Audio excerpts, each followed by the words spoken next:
Hey there, it's Terry with the Quarter Acre. How are you doing today? I hope you're doing great, and I'm so glad you stopped by.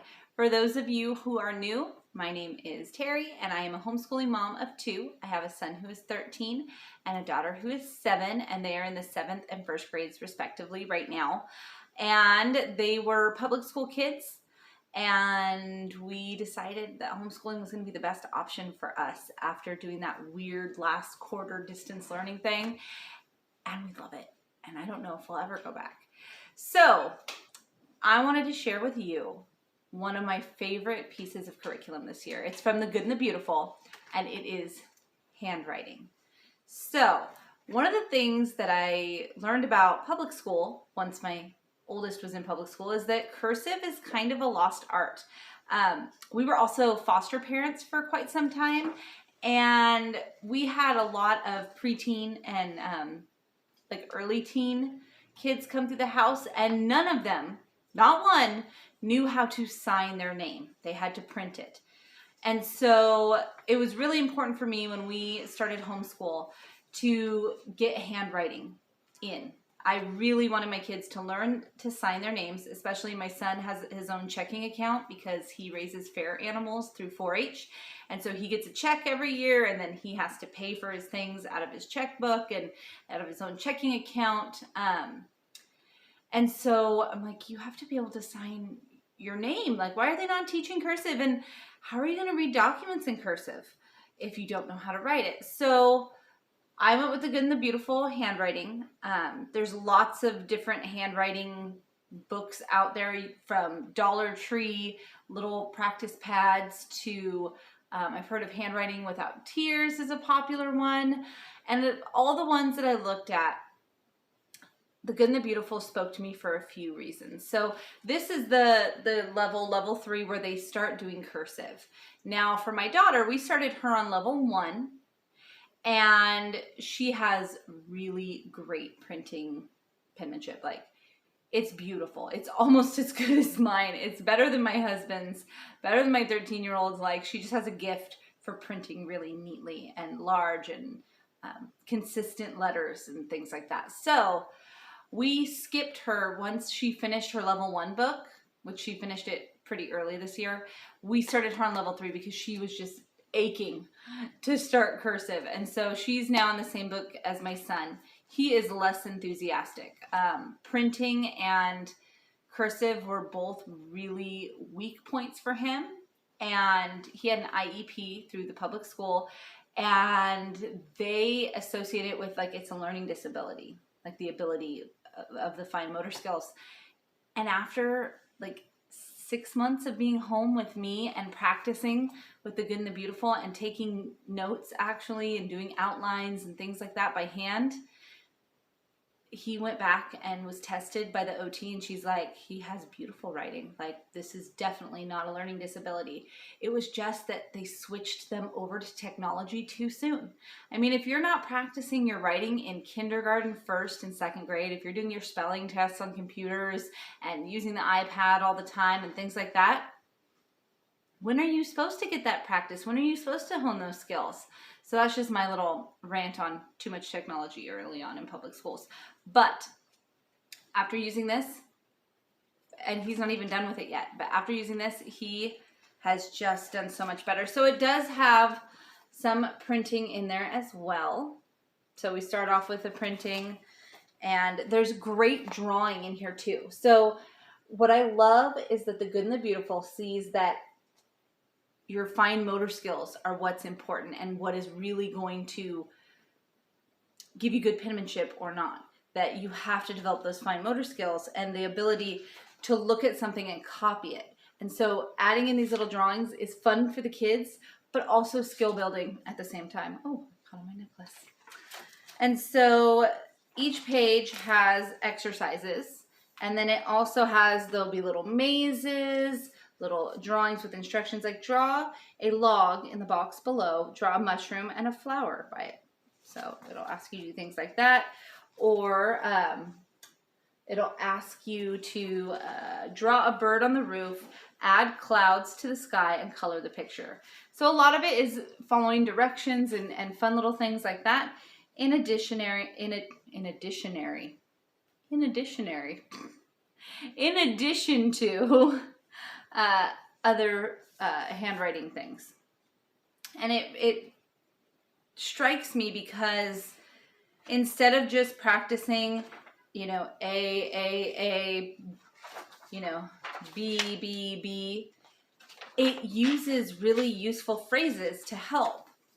So like in this one, instead of just copying out a bunch of letters, it gives you this little poem here. And it's January sparkles, January's bold, January huffs and puffs, January's cold. Like, that's pretty, that's good and beautiful. But here's what's really good. The next one is they give you the statement and then you write it below. And it says, a subject is who or what is acting or being in a sentence. They're using handwriting to reinforce all of those grammar and spelling rules. Also, they're using other things. Be kind. God is love. I dig it. I dig it. It is good. It is beautiful. Thank you, God, for the summer with all its flowers gay, for birds that sing and grass so green and butterflies that play. We've got connect the dots. And my son is 13, okay? He's 13. And reinforcing those good things, like I know if you're reading something and writing something, like it sticks in your brain better. And a 13-year-old boy does not naturally intake a lot of good and beautiful things. They are looking at Star Wars and thinking about Legos, and these things are not bad, but they are not good and beautiful. They're not enriching. They're not filling the soul with poetry. And this does, and because it's assigned work, it's not like, ooh, it's like, well, I'm just doing my work, but it's like getting in there, which I like. And then it gives them spaces, sometimes draw anything you want. So as you can see, we've got a guy with an arrow sticking out his head, funky faces, and stuff like that. So that's where my 13-year-old is at. But, you know, they've got copying drawings and things like that. It's just nice that he's getting some good and beautiful things and some educational things. Another sentence to copy is there are two types of verbs, action and being. And so it's really neat to see his improvement and growth as I flip through this book from back in September to now. Now, here's the other thing that has been super helpful.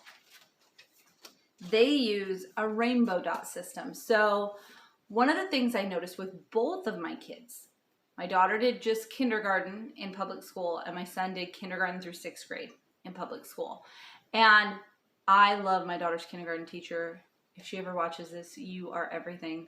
I've loved a lot of Tommy's teachers, some more than others, but most of them have been really great. But I did notice that both of them had issues with starting letters in the right place. So they would start, you know, I was going from bottom up to, and then a dot, or they do the dot and then go up, and like weird things like that. Or like the letter R, one of them was starting from like the little thing and then doing like a circle and down, and just odd stuff that didn't get caught. And pencil grip too. Oh my goodness. My daughter was born with perfect pencil grip. She was holding crayons right from day one. And I think that's one of the reasons she's so good at it, is because she's always held her pencils and crayons that way. My son, his pencil grip is finally corrected this year. I caught it way back, but if they're at school 6 hours a day and allowed to use whatever pencil holding technique they want to use, and then you're just trying to get them to do it at home, their hand hurts and it's cranky, and yeah, it just doesn't work. But being home, like, and catching it all day, every day, his pencil grip has finally improved. But what they do here to make sure that the kids are starting and flowing in the right directions is they use this little rainbow system. So up at the top, they've got the rainbow colors in order with additional colors. They've added gray at the end. But down here where you start the letter, they show you in order. Like, so you go from red to orange to yellow to green to blue. You know, it's really, really cool. I love it. So that's just another awesome feature of the handwriting. And they've got multiple levels. So you can start your kid where they're at. You can start them by grade level, or like for my son, we went to level 3 because I knew he didn't know cursive, and this is the intro to cursive. So he'll start level 4 next year. For my daughter, we did level 1. I was totally satisfied with her printing capabilities and knew that she wanted to move into cursive and that she was ready for it. So we went ahead and let her move on to level 3. So the cool thing about handwriting, you can skip around if you need to. It's just an awesome curriculum. It's not overwhelming. We use it like, we do 2 pages or 4 pages a week. I mean, it's like a supplemental, like on Tuesdays we'll do 2 pages, and maybe on Thursdays 1 week. And then the next week we might just do it on Wednesdays, depending on what other writing assignments they have, because I do have a first grader whose hand gets tired if she's got to do all of her history dictations and a social studies writing thing, and then her English and her spelling, and then to throw handwriting on top. No, so I try not to schedule it when we have history, because I know that's a time when she does a lot of writing and coloring, and I don't want to wear her little hand out. It's a great busy work. So one of your kids is struggling in a subject, the other one is done with the subject and needs your help going into the next one. This happens sometimes. My son will get onto a math lesson that's a little bit more difficult or a brand new concept, and I'm teaching him math, and my daughter's finished her independent work on her English and is like, okay, Mom, I'm ready for math. And I look at her math and I'm like, oh, she needs me to explain that to her, but I'm right in the middle of something with him. Go ahead and do a page in your handwriting book, okay? Or you could do 2 pages in your handwriting book, okay? And then you'll be done for the week. And it just makes for great busy work. It's great in the car to take with you if you don't want to lug a whole lesson, or you want them to like look around, but if they get bored, have something to do. Handwriting. What is your favorite handwriting curriculum? Let me know in the comments section down below, and I hope you have an amazing day and be blessed. and thanks again for stopping by the Quarter Acre. Take care.